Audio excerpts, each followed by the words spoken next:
इत्तेफाक का गांव भाग 1। बिखरा हुआ गांव। पहाड़ों की तलहटी में एक खूबसूरत गांव नूरपुर स्थित था। यह गांव हरे भरे घास के मैदानों, बहते झरनों और मिलनसार लोगों के लिए प्रसिद्ध था। लेकिन पिछले कुछ वर्षों से वहां का मैं बदल चुका था। लोग एक दूसरे से जलने लगे थे। छोटे छोटे झगड़ों में बड़ी दुश्मनी बन गई थी। हर व्यक्ति अपनी जाति और अपने फायदे तक सीमित हो चुका था। इस बिखराव की वजह से गांव में प्रगति रुक गई थी।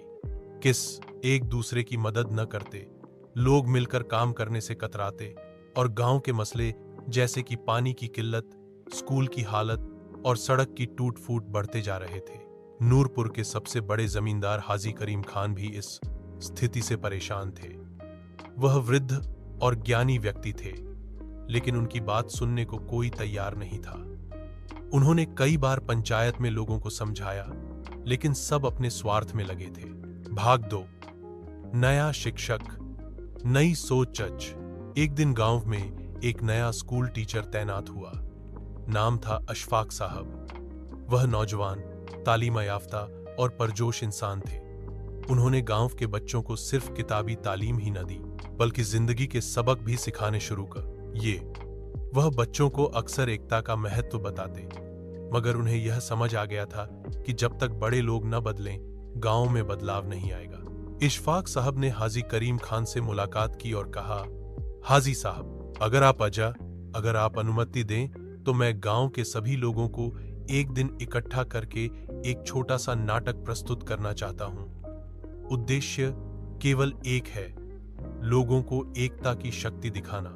हाजी साहब खुश हुए और उन्होंने तुरंत मंजूरी दे दी। भाग 3। लकड़ियों का गट्ठर। कुछ दिनों बाद गांव के सभी लोगों को चौक में इकट्ठा होने का न्योता दिया गया। अशफाक साहब ने सबको संबोधित करते हुए कहा, आज मैं आपको एक छोटा सा प्रदर्शन दिखाता हूं। उन्होंने एक पतली सी लकड़ी निकाली और एक व्यक्ति को दी कि उसे तोड़े। वह फौरन टूट गई। फिर उन्होंने 10 लकड़ियों की एक गड्डी बनाई और एक नौजवान से कहा कि उसे तोड़े। नौजवान ने पूरी ताकत लगा दी, मगर गड्डी न टूटी। इशफाक साहब ने कहा, यह हाल है।